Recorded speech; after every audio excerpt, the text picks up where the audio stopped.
اعوذ باللہ من الشیطان الرجیم بسم اللہ الرحمن الرحیم۔ شروع اللہ کا نام لے کر جو بڑا مہربان نہایت رحم والا ہے۔ ربی اشرح لی صدری ویسر لی امری واحلل عقدۃ من لسانی یفقہوا قولی۔ ناظرین، ہم نے قصص الانبیاء کی سیریز سٹارٹ کی ہے جس میں ہم قرآن سے مختلف واقعات بیان کریں گے۔ اس میں ہم جو سب سے پہلے جس نبی کا قصہ بیان کریں گے وہ حضرت نوح علیہ السلام ہے۔ قرآن میں نوح ایک صورت بھی ہے اور قرآن میں آپ کا ذکر 43 ٹائمز آیا ہے۔ اسی طرح آپ کا تذکرہ مختلف بڑے مضامین میں ہے۔ حضرت موسیٰ علیہ السلام کی قوم بنی اسرائیل جو کہ یہودی ہیں، ان کی کتاب تورات میں بھی ملتا ہے۔ آپ کا تذکرہ چینی مذاہب میں بھی ملتا ہے۔ آپ کا تذکرہ امریکہ افریقہ کے مذاہب میں بھی ملتا ہے، اور بعض مذاہب ایسے ہیں جن کی کوئی کتاب نہیں ہے، جو کہ مختلف تصاویر پر مبنی ہوتے ہیں۔ ان تصاویر میں بھی آپ کا تذکرہ ملتا ہے کہ ایک لیڈر تھا، ایک کشتی تھی اور ایک جانور۔ تو اس طرح ہر بڑے مذاہب میں آپ کا تذکرہ ملتا ہے۔ اس کی وجہ یہ ہے کیونکہ آپ سے ہی آگے انسانیت کا آغاز ہوا، کیونکہ حضرت آدم علیہ السلام کے دور کے 1000 سال بعد کفر کا آغاز ہوا۔ اس سے پہلے تمام لوگ مسلمان تھے اور شرک کا وجود بھی نہیں تھا، کفر کا وجود بھی نہیں تھا۔ لیکن اس دور میں لوگوں کے بڑے بڑے بزرگ گزرے جو کہ بہت نیک لوگ تھے، جن کا نام ہے ود، سواع، یعوف، یعوق اور نصر۔ تو شیطان نے ان لوگوں کے دلوں میں یہ بات ڈال دی کہ یہ جو بزرگ گزرے ہیں، یہ جو فوت ہوئے ہیں، ان کی تصاویر بناؤ۔ اس سے ہوگا یہ کہ جب تم لوگ ان کی تصاویر دیکھو گے تو تم میں نیکی کا جذبہ پیدا ہوگا اور تم زیادہ اچھی طریقے سے نیکی کرو گے۔ تو لہٰذا ان لوگوں نے ان کی تصاویر بنا لی۔ اس کے بعد اگلے دور میں شیطان نے ان کو بہکایا کہ ان تصاویر کو مورتیوں کی شکل دو اور ان کو وہی نام دو جن بزرگوں کے تھے۔ تو لہٰذا لوگوں نے ان کے بت بنا لیے اور جگہ جگہ رکھ دیے کہ آتے جاتے جب ان کو دیکھیں گے تو ہمیں نیکی کا جذبہ پیدا ہوگا۔ وہ نسل بھی ختم ہو گئی، اور جب اگلی نسل آئی تو شیطان نے کہا کہ تم جانتے ہو کہ یہ بت کن کے ہیں؟ انہوں نے کہا نہیں۔ تو اس نے کہا کہ یہ بت تمہارے خداؤں کے ہیں، یہ تمہارے خدا ہیں، لہٰذا تم ان کی عبادت کرو، ان سے مدد طلب کرو۔ تو وہ نسل شرک میں، کفر میں مبتلا ہو گئی اور ان سے مدد طلب کرنے لگی۔ تو دیکھیں کس طرح شیطان ایک بیج بوتا ہے، آگے آگے انسانیت کی نسل کو تباہ کر دیتا ہے۔ تب اللہ تعالیٰ نے حضرت نوح علیہ السلام کو اس قوم پر نبی اور رسول بنا کر بھیجا۔ حضرت نوح علیہ السلام پہلے رسول ہیں۔ اس دور میں انسانیت زیادہ نہیں پھیلی تھی اور ایک ہی جگہ رہتی تھی۔ تو آپ نے لوگوں کو دعوت تبلیغ شروع کر دی، تو لوگ آپ کا مذاق اڑانے لگے، اور آپ نے کم و بیش 950 سال دعوت تبلیغ کی، اور صرف چند لوگ 70 سے 80 لوگ ایمان لے کر آئے۔ یعنی کہ ایک سال میں ایک بندہ بھی ایمان لے کر نہیں آیا، اور 950 سال میں صرف 70 سے 80 لوگ ایمان لے کر آئے۔ آخری دور میں ہوا یہ کہ جب حضرت نوح علیہ السلام کہیں سے گزرتے تو لوگ اپنی آنکھوں پر پردہ ڈال لیتے، اپنے کانوں میں انگلیاں ٹھوس لیتے اور کہتے کہ نوح آ رہا ہے، اب یہ پھر وہی بات کرے گا۔ لوگ آپ سے بیزار ہو گئے۔ تو آپ نے اللہ تعالیٰ سے دعا کی کہ اے اللہ، یہ لوگ ایمان نہیں لاتے، یہ لوگ میری بات نہیں سنتے، یہ لوگ کفر میں مبتلا ہو گئے ہیں اور ان کی آنے والی نسلیں بھی کفر میں رہیں گی، لہٰذا تو اس روئے زمین سے کفر کا نام و نشان مٹا دے، ان سب کو تباہ و برباد کر دے، مجھے، میرے اہل و عیال اور اہل ایمان والوں کو سلامت رکھ۔ لہٰذا اللہ تعالیٰ نے آپ کی دعا قبول فرمائی۔ اور ہم اگر دیکھیں تو جن قوموں پر عذاب آیا، اس قوم میں ایک برائی ہوتی تھی، کسی قوم میں کوئی دوسری برائی ہوتی تھی، لیکن آج کے دور میں من جملہ برائیاں، ہر برائی اس قوم میں، اس امت میں موجود ہے۔ تو ہمیں عقل کے نخون لینے کی ضرورت ہے۔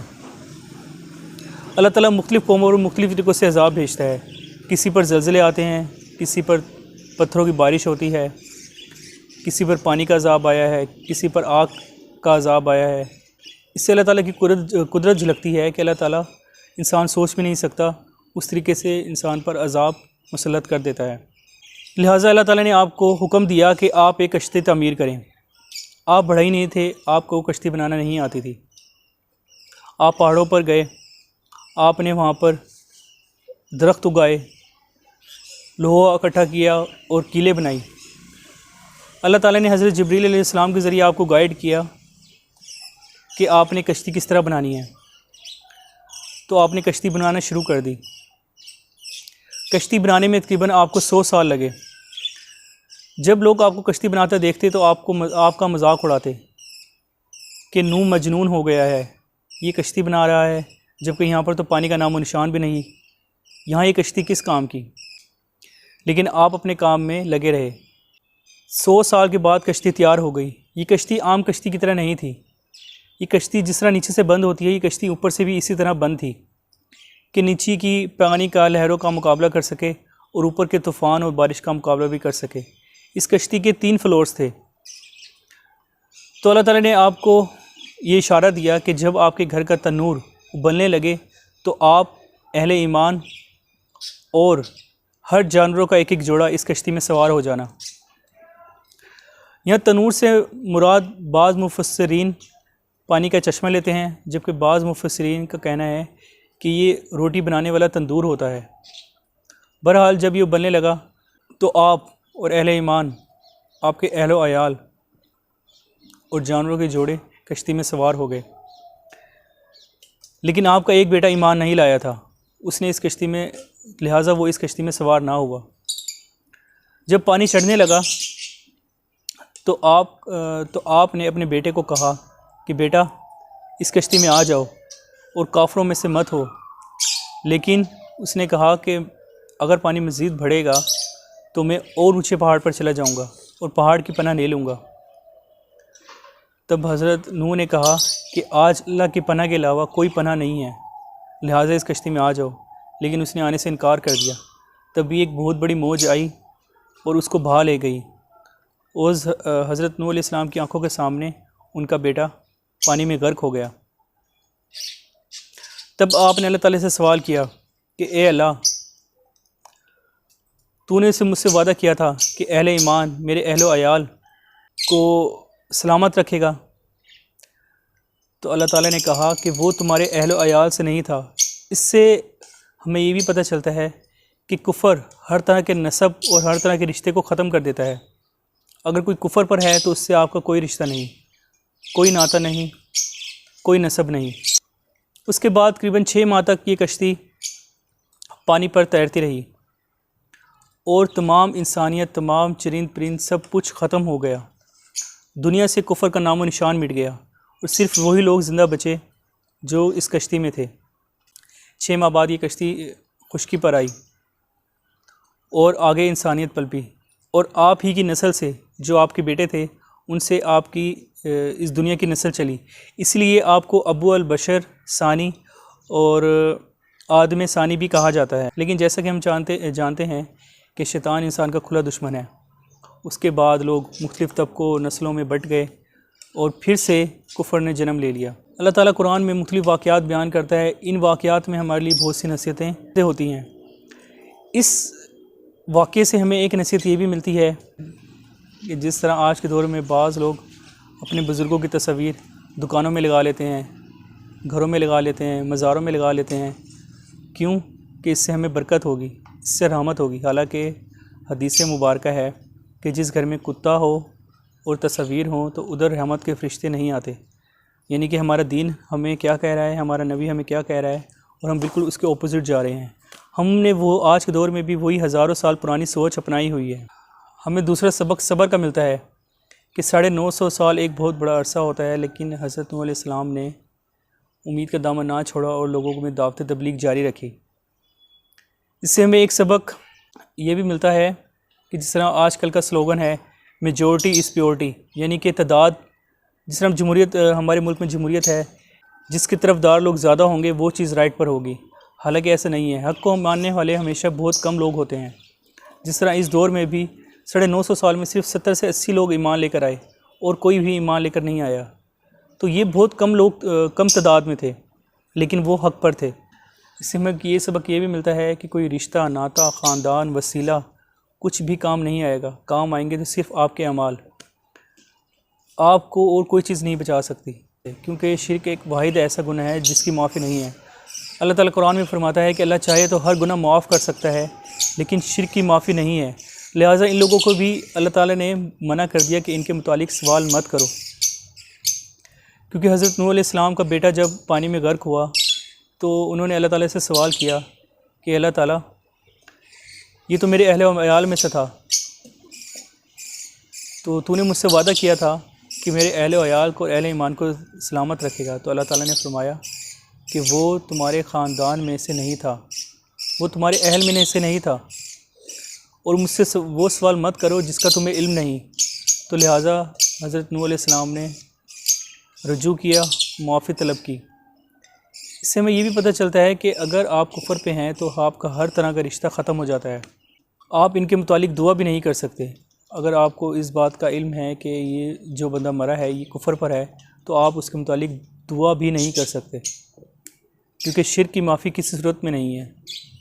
اس سے ہمیں ایک بات یہ بھی پتہ چلتی ہے کہ حاجت روا، مشکل کشا، بگڑی بنانے والا کوئی نبی، کوئی ولی، کوئی رسول، کوئی بزرگ یا کوئی پیر و مرشد نہیں ہے، وہ صرف اور صرف اللہ کی ذات ہے۔ جس طرح ہم قرآن میں پڑھتے ہیں ایاک نعبد و ایاک نستعین، اے اللہ ہم صرف تیری ہی عبادت کرتے ہیں اور صرف تجھ ہی سے مدد طلب کرتے ہیں۔ یہ جو صرف لفظ ہے یہ اس کا حصہ ہے، یعنی کہ عبادت کا حقدار بھی صرف اللہ ہے، اور جس سے مدد طلب کرنی چاہیے اس کا حقدار بھی صرف اللہ ہے اور کوئی نہیں۔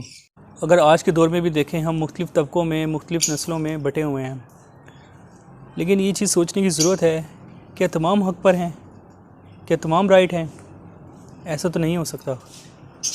ہم میں سے بھی کچھ لوگ صحیح ہوں گے اور کچھ لوگ غلط ہوں گے، تو لہٰذا ہم آج کے دور میں بھی اپنی ہزاروں سال پرانی والی سوچ اپنائی ہوئی ہے۔ دیکھیں اسلام کا ٹھیکیدار کوئی مولوی، کوئی بزرگ، کوئی پیر نہیں ہے۔ آپ خود قرآن میں سرچ کریں کہ کیا چیز حق ہے اور کیا چیز نا حق ہے، آپ کو ہر چیز واضح ہو جائے گی۔ آپ کسی کی بھی اندھی تقلید مت کریں۔ میں ایک ویڈیو دیکھ رہا تھا جس میں لوگوں نے اس بزرگ کی مورتی بنائی ہوئی ہے اور اس کی تعظیم کر رہے ہیں، تو لہٰذا ہم اسی دور میں واپس لوٹ رہے ہیں۔ ہمارے لیے یہ عبرت ہے، ہمیں ان چیزوں سے سیکھنے کی ضرورت ہے۔ ان تفرقوں میں بٹنے کا جواز صرف اور صرف ایک یہ ہے، وہ ہے ہماری دین سے دوری۔ ہم آنکھیں کھولتے ہیں، جن لوگوں کو دیکھتے ہیں کہ یہ دین کے بارے میں کیا کہہ رہے ہیں، انہی کی اندھی تقلید شروع کر دیتے ہیں۔ قرآن میں ہمیں واضح کھول کر نشانیاں بتا دی ہیں۔ خدا را اب خود قرآن پڑھیں، اس کو سمجھیں اور اس پر عمل کریں، کیونکہ یہ نصیحت والی کتاب ہے۔ قرآن تو بار بار کہتا ہے کہ ہے کوئی نصیحت لینے والا جو مجھ سے نصیحت لے۔ وہ کتاب ہے جو انسان کی ہدایت کے لیے بھیجی گئی ہے۔ آپ کو معلوم ہے قرآن میں ایک جگہ بھی یہ نہیں لکھا ہوا کہ یہ ثواب کی کتاب ہے، اور ہم دن رات اس کو پڑھی جا رہے ہیں ثواب کے غرض سے، حالانکہ جو اس کا حقیقی مقصد ہے ہدایت، صرف قرآن میں ہے کہ یہ ہم نے ہدایت کے لیے نازل کی، اس سے ہم کوسوں دور ہیں۔ میں اس چیز میں نہیں چاہتا کہ اس کا ثواب ہے یا نہیں ہے، لیکن یہ بیسیکلی انسان کی ہدایت کے لیے ہے۔ آپ ایک سورت پڑھ رہے ہیں، لیکن آپ کو یہ نہیں معلوم کہ اللہ تعالیٰ انسان کو اس سورت میں کیا حکم دے رہا ہے، کیا کہہ رہا ہے، تو آپ خود بتائیں اس کی ہدایت آپ کو ملے گی یا نہیں ملے گی؟ ڈیفینیٹلی نہیں ملے گی۔ لہٰذا اس سے ہدایت لیں، اس کو سمجھیں۔ میری دعا ہے کہ اللہ تعالیٰ ہمیں قرآن مجید پڑھنے کی، اس کو سمجھنے کی اور اس پر عمل پیرا ہونے کی توفیق نصیب فرمائے۔ آمین۔